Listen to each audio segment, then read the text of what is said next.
गांव के किनारे रामप्रसाद का छोटा सा घर था। वह एक साधारण किसान था और अपनी पत्नी सीता और 2 बच्चों के साथ रहता था। परिवार मेहनती था, लेकिन लगातार परेशानियों ने उनके जीवन को घेर लिया था।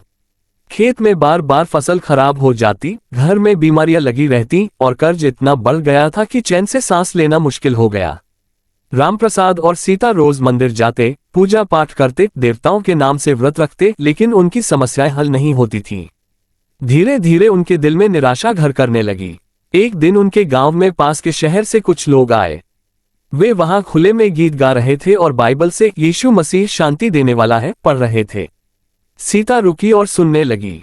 उन्होंने पहली बार किसी को कहते सुना, हे सब परिश्रम करने वालों और बोझ से दबे लोगों, मेरे पास आओ, मैं तुम्हें विश्राम दूंगा।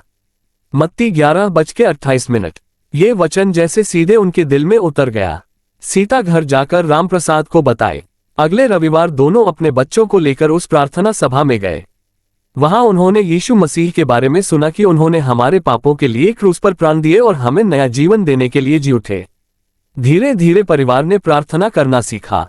उन्होंने अपने दुखों और चिंताओं को प्रभु यीशु को सौंप दिया। चमत्कारिक रूप से सीता की पुरानी बीमारी ठीक होने लगी, बच्चों की पढ़ाई में सुधार हुआ और खेत में भी फसल अच्छी होने लगी। रामप्रसाद ने कहा, हमने कई जगह शांति ढूंढी, लेकिन सच्ची शांति हमें केवल यीशु में मिली। कुछ ही समय बाद पूरा परिवार बपतिस्मा लेकर मसीही विश्वास में आ गया। अब उनका घर प्रार्थना और कृतज्ञता से भरा रहने लगा। साधारण हिंदू परिवार जो निराशा में था, उसने यीशु मसीह में जीवन की सच्ची आशा और शांति पाए।